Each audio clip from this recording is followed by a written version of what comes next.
গতকাল বিকালে শেখ হাসিনার পদত্যাগের পরে এদেশের হিন্দু সম্প্রদায় মনে করেছিল যে তাদের উপর বিশাল একটা হামলা, লুটপাট, অগ্নিসংযোগের ঘটনা ঘটবে।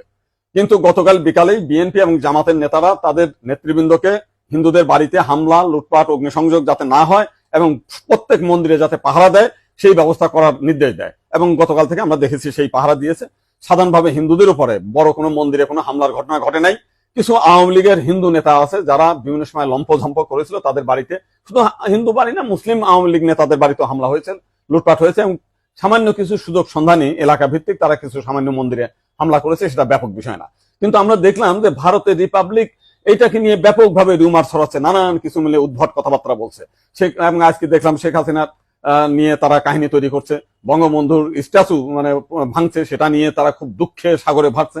আমার এক সাংবাদিক ফোন দিয়েছিলাম, তাদের বলেছি যে আপনারা যদি শেখ হাসিনার জন্য যদি এত কান্না আপনাদের মধ্যে আসে, তো শেখ হাসিনা ভারতে গিয়েছে, আপনারা ভারতের প্রধানমন্ত্রী নরেন্দ্র মোদীকে সরিয়ে শেখ হাসিনাকে আপনারা প্রধানমন্ত্রী হিসেবে ঘোষণা করেন, সে ভারতও রক্ষা করতে পারবে, আপনার সেভেন সিস্টারও রক্ষা করতে পারবে। আপনারা তো প্রতিদিন বলতেছেন যে শেখ হাসিনা না থাকলে ভারতে সেভেন সিস্টার থাকবে না। তো এইবার আপনাদের একটা বিশাল সুযোগ আছে, আপনারা শেখ হাসিনাকে ভারতের প্রধানমন্ত্রী করেন।